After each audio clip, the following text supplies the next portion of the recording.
Hey, and welcome to episode 2 of Bad Hacker. I'm your host, Dr. Zooks, and today we're going to set up a virtual network so you can have your own home lab. This is like the fifth time I'm recording this video because the audio keeps getting jacked up and weird, so hopefully I got that stamped out. So, if you've watched any of my Bad Hacker videos and heard me talking about rebuilding my server and getting that set up, this is the computer that we're on. So, yay. It was running Mint, but it was an older version, and the hard drive was from a different server, and I just shoved it into this one once I replaced all the hardware. And it was working fine, but I never updated the drivers, so it started to become really unstable. So I had to reinstall Linux instead of fighting with the drivers. So now I got Linux, the newest Linux, and I'm running Cinnamon on it. Got VirtualBox, and we're going to be setting up pfSense. Once you get the virtual machine created for pfSense, you'll want to go into the network card settings, enable the first adapter, bridge it, and then that'll auto-populate, and then that'll allow pfSense to connect to your home network and be able to pull an IP address.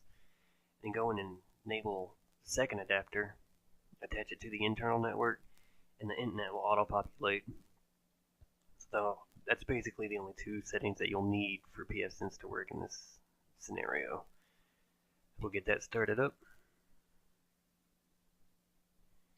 I won't go through installing pfSense because there's a ton of documentation out there, and I kind of want to keep these videos kind of short.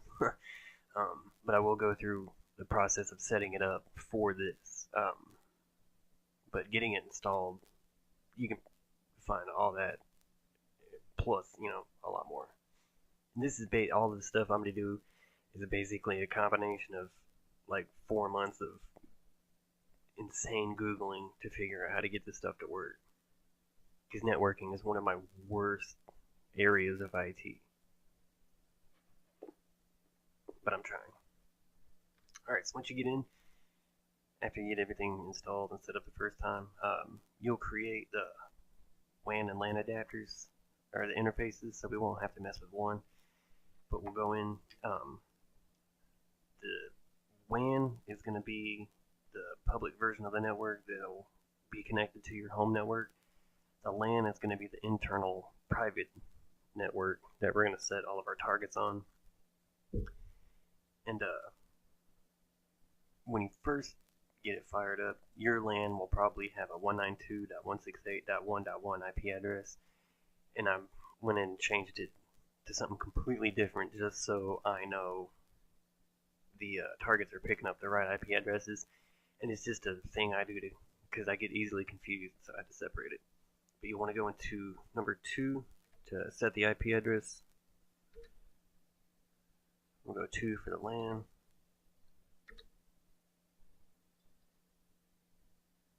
And it doesn't really matter what you type in,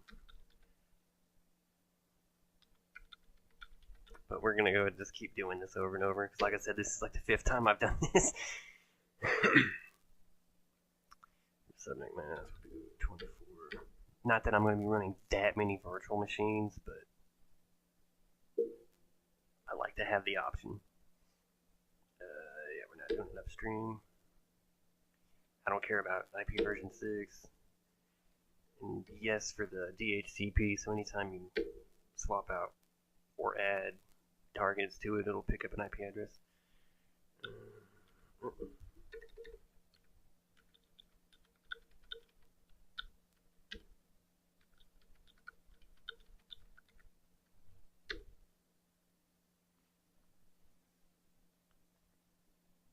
And you don't want to set that last IP address in the octet would have been 255, but you don't want to set that because that's the broadcast IP. And again, you're probably not going to be running that many virtual machines, so it doesn't really matter. Okay, so once you get to that point, you're kind of done with the setup. Let me show you. some of the headaches. You like my computer name, by the way?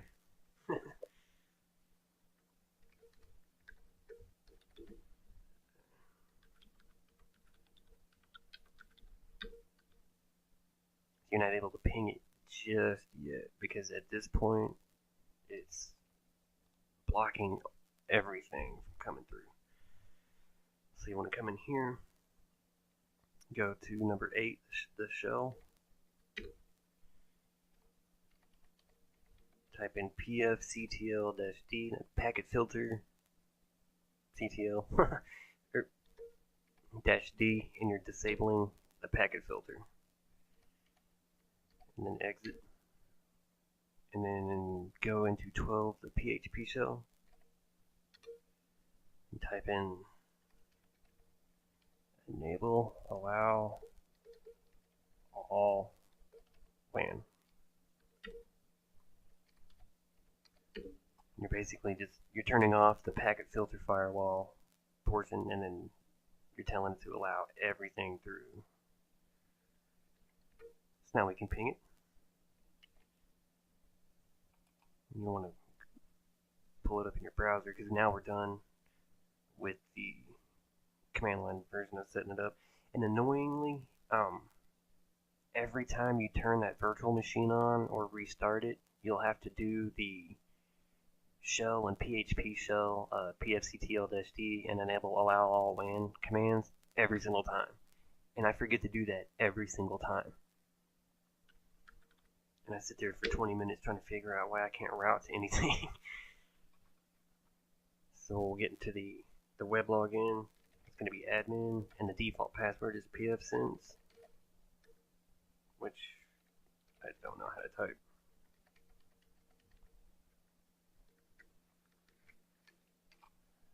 And then you'll want to go into firewall rules.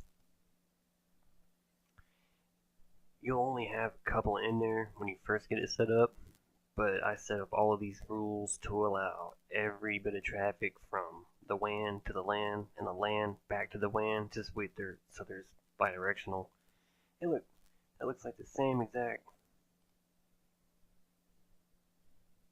Oh, well, whatever. I'm not gonna mess with it right now.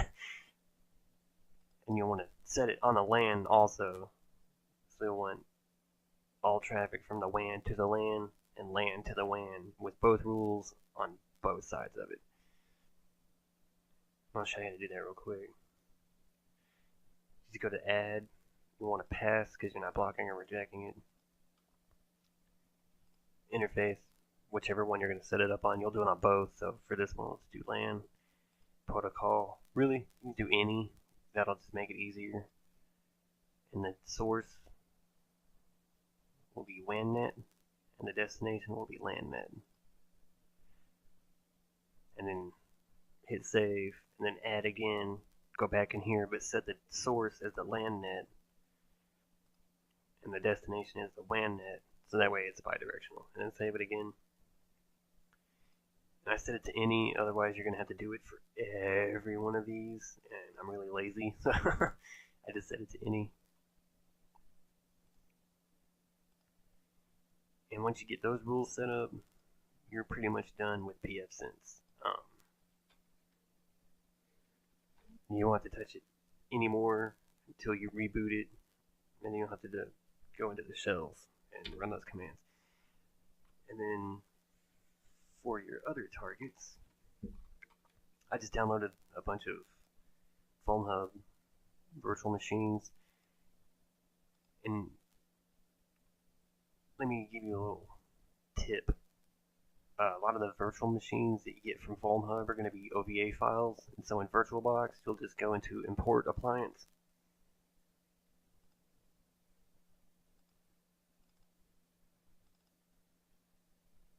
Hit Next, and I'm not going to re-import it, but here on MAC address policy, it says include only NAT network adapter MAC addresses.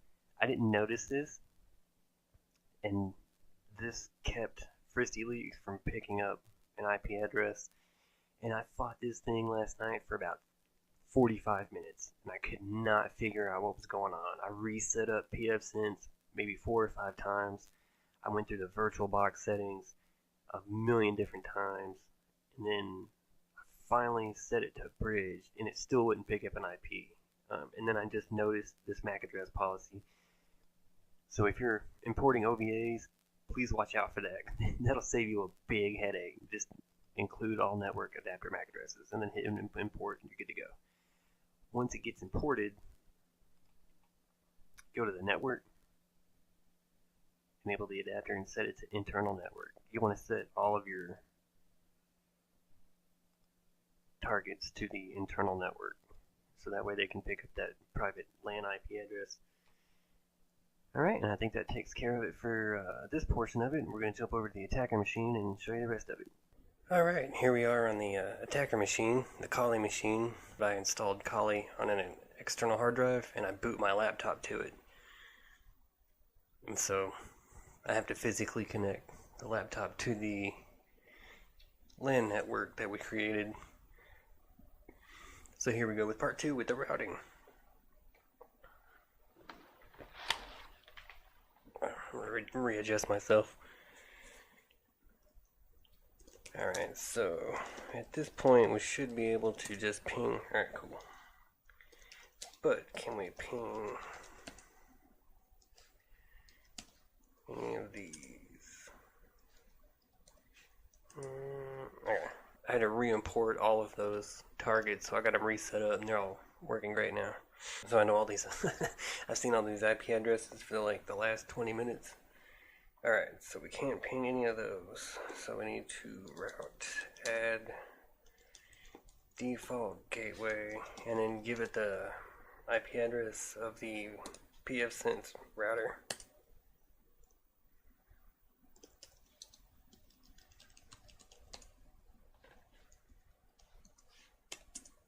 And there you go. Now we can ping the internal network. Now you can run nmap.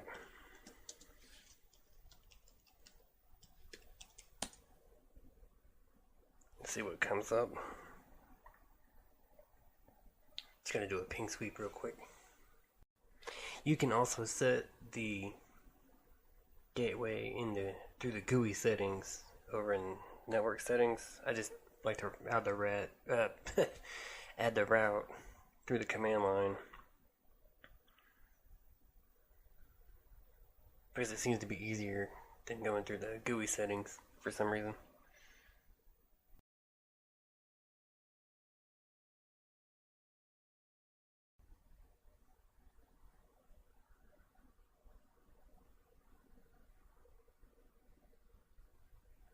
I'm gonna go check something real quick.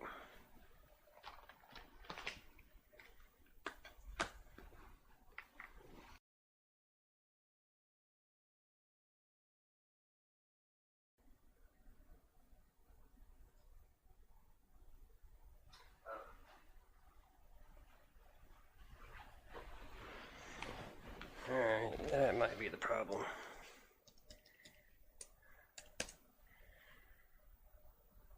Let's see if that works. Apparently I set the LAN to a different IP address than I usually do.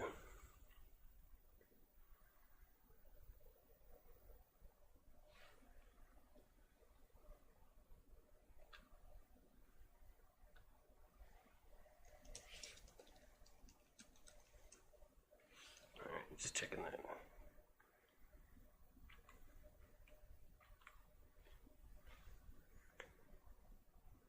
See if nmap comes back a little quicker this time. But theoretically, that's all you need to do. Just follow the setup for the main server, or whatever you're setting this up on. As long as you got the router settings right, and then the actual settings of the virtual machine for the internet on the NICs, and then jump on whatever attacker machine you got set up and just add the route to it, and then you should be good to go after that. I'm just going to finish this nmap scan, and then I should have about 6 or 7 IP addresses come back, hopefully. I guess we'll find out.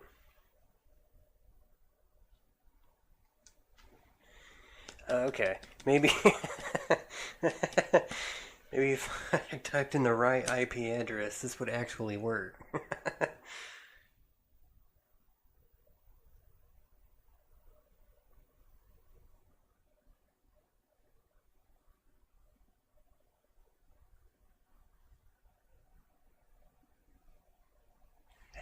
See, yeah, there you go.